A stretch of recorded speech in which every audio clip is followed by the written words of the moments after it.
Welcome to Pax Europiana here from Austria. I want to make a very clear case against Open Balkans project.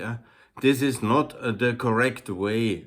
We have the European Balkans regional networking mechanism and we should join that. And of course all the countries should join NATO, the EU, and of course together to adopt the euro. And that's the direction. That Serbia does its own separate thing under some kind of opening the Balkans to each other or secretly towards Russia. This is absolutely wrong. And this is a misnomer. I'm in my capacity since 10 years, actually since 2005, active for regional economic integration. I have promoted this concept called Balkan Benelux. That's a customs and currency union, totally EU compatible between the Southern Balkan states. Because we have a division between the north and the south of the Balkans.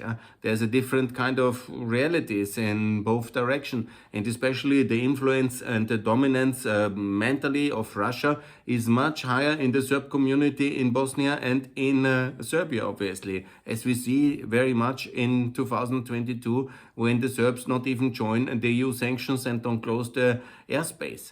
So what we need is a very clear European direction for the Balkans. And we have achieved so much in the last 10 years.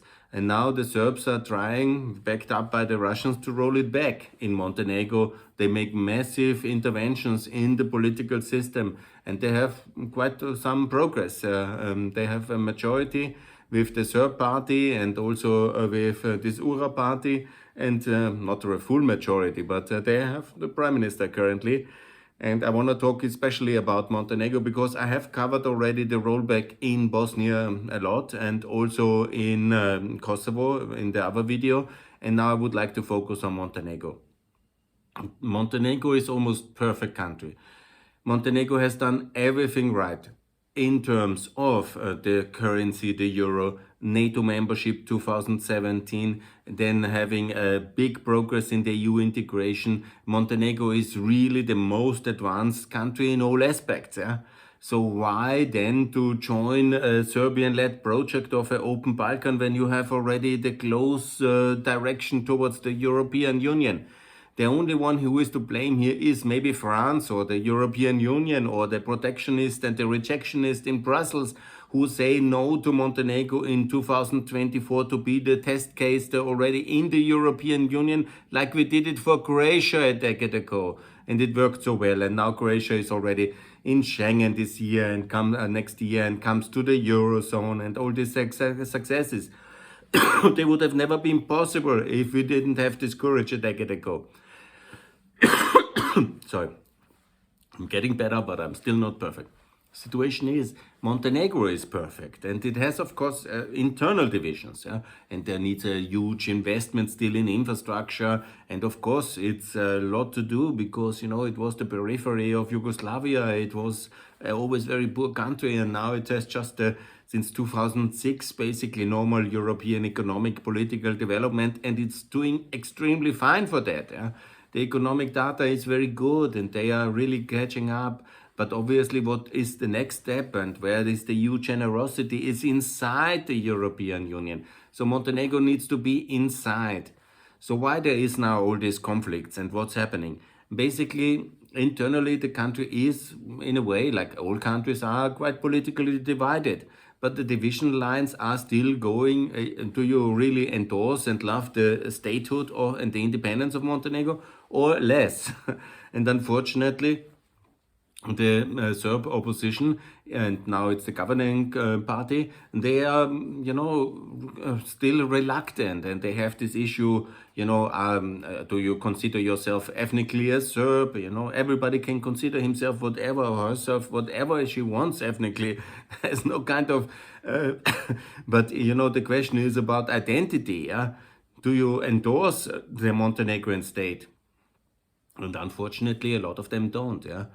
And there is a big issue here in terms of this rollback, which is, of course, supported by Serbia.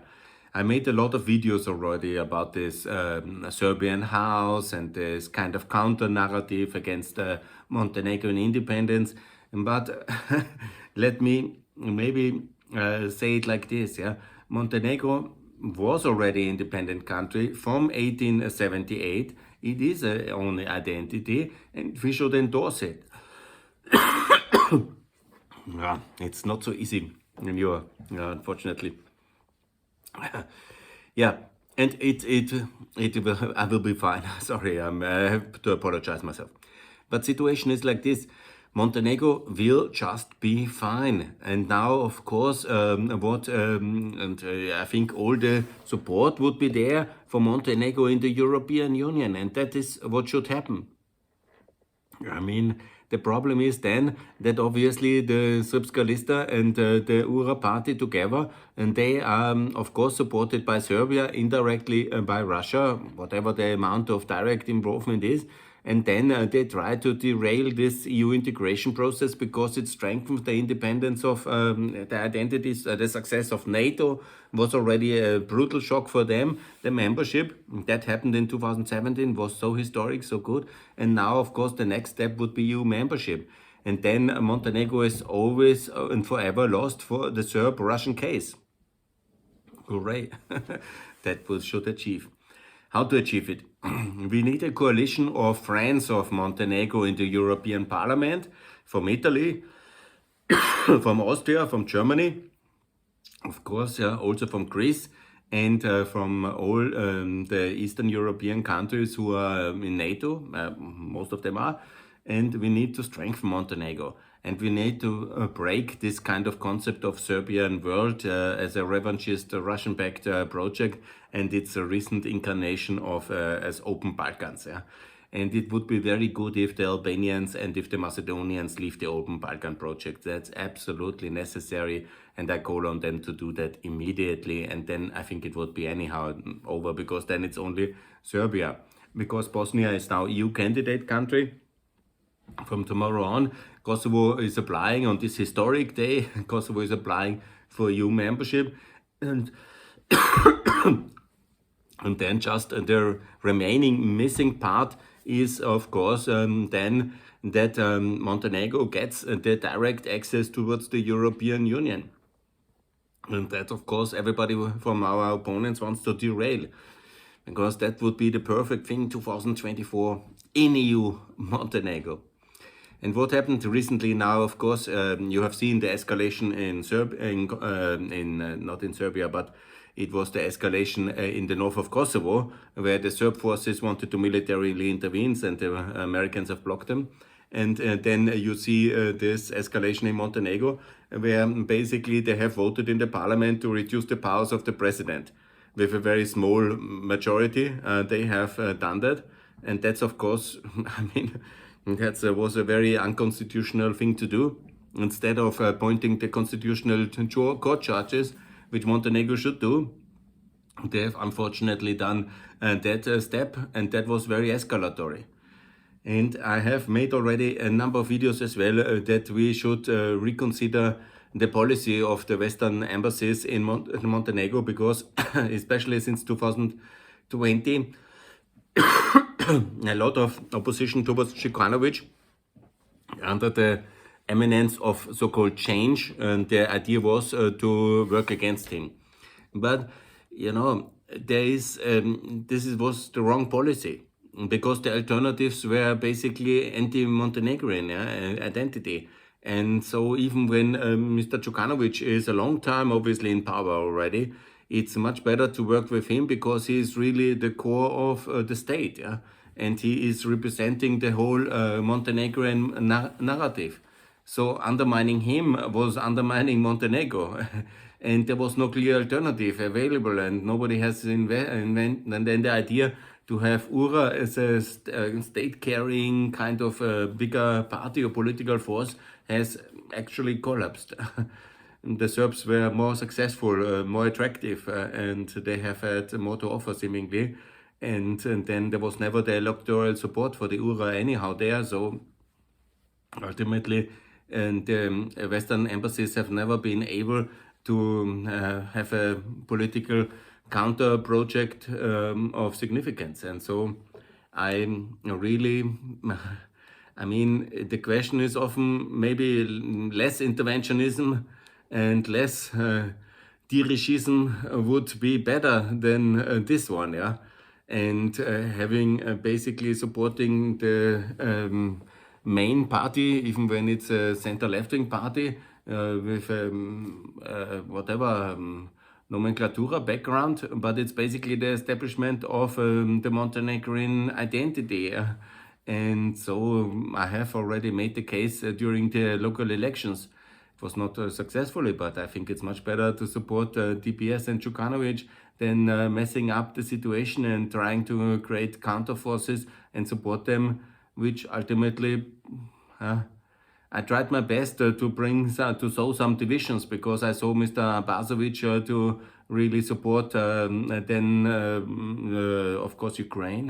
That was very good. He made this video message with Zelensky and the signing of the contract. Yeah, that was also very good. You know, Paul, basically it seems he did it only to, not for Ukraine, but to take it away from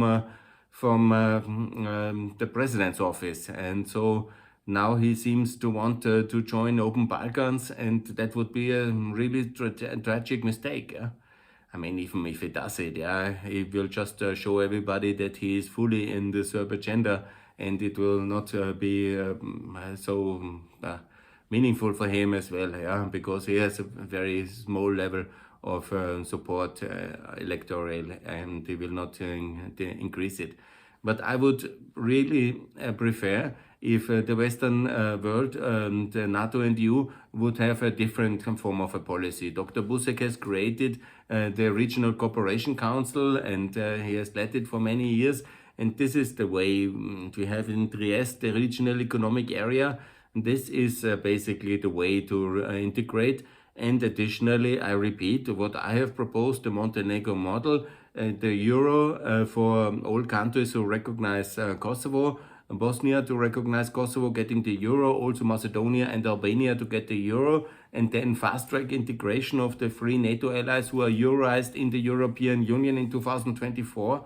And we have also then NATO membership of Bosnia and Kosovo, and we have, of course, EU candidate status now for Bosnia and soon for Kosovo, today the historic day, and we isolate Serbia until they come and join NATO as well and be a normal European country, because we are all in NATO with a very few exemptions. Please, Austria, join NATO as well. And it's not a role model for Serbia, as I say all the time. And Open Balkan should not be as an alternative integration model regionally. All the things they are promised there, from free movement of labor to the everything in the customs area, in the goods transport, that's all EU integration agenda. That's not Open Balkan agenda. And that's basically because the only one who has opened the Balkan is Mr. Vucic for Tunisia and for India, and then created a big mess. And he did it mainly because India and Tunisia didn't recognize Kosovo, and so he did it for negative purposes. He has created this floodgate situation, which has led to this populist backslash against Romania, which by the Schengen debate, yeah. And that was how all these things have worked out, because the Open Balkan for whom? For India? Of course I'm for Indian free trade agreement, but as general Europe, we will do one in 2023. We should have done one 10 years ago. But the populists in the left and right have blocked that, yeah. And now it's not the way to just open the visa for India and then they all come to Austria and Germany, yeah. This is not the reasonable way. We must do that together and united. And obviously it's also the EU to blame that we are too slow in the trade agreements, and then the Indians try to get via the back door of Serbia. Anyhow, so Open Balkans is a negative project, and what we need to do is European Balkans. I understand, of course, that basically Rama and the Macedonians are doing that in order to protest and to have some kind of alternative, and because they are very angry that the EU has made so limited progress.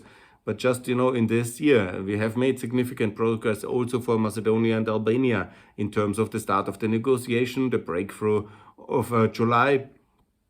So there is really significant progress on that one as well. And so there is no need for Open Balkan. And I expected actually that we have a more generous offer. Now it was in the Tirana summit, 1 billion euro.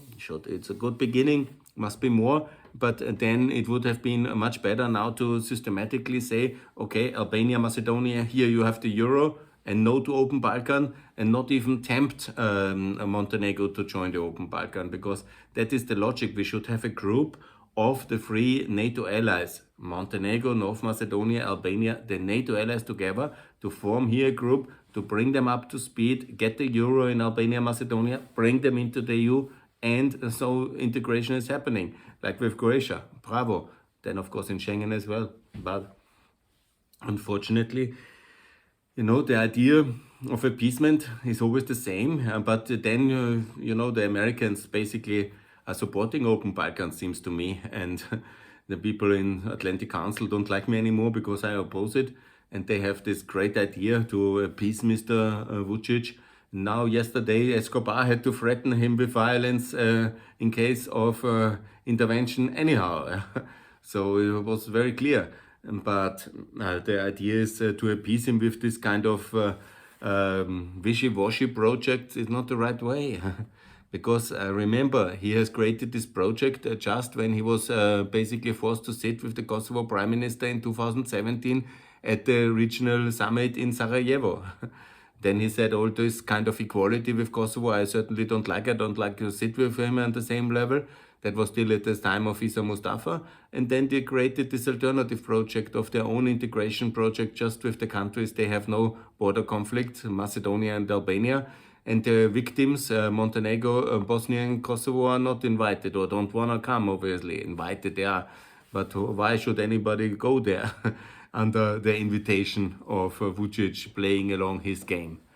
I mean, that is not the way to do it, especially after his very problematic performance in 2022, when in our biggest and ever escalating crisis with Russia, he's basically sitting on the sidelines.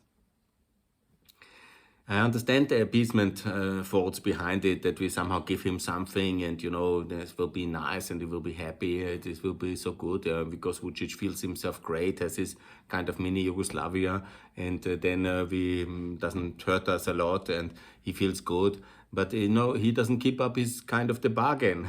He is ever escalating in the media against Kosovo. He is messing up Montenegro very, very hard. It's not funny, it's very, very serious, with a lot of money, with a lot of media attention, with a lot of political operatives, and that's really very, very problematic. And Montenegro is an independent, recognized country in NATO ally and has the right for its own trajectory into the European Union. And this is what we should support. Yes, I love Montenegro actually very much. I'm now 20 years active. You have seen some of the videos, maybe if you scroll back on my list of videos, you see many of them. It's a wonderful country. I recommend you to visit and to go. In 2023, I will be back as well in Montenegro. I love it. And please don't join the Open Balkans. Join the European Balkans. Montenegro, focus to join Europe. All the best. And for European Montenegro. Bye.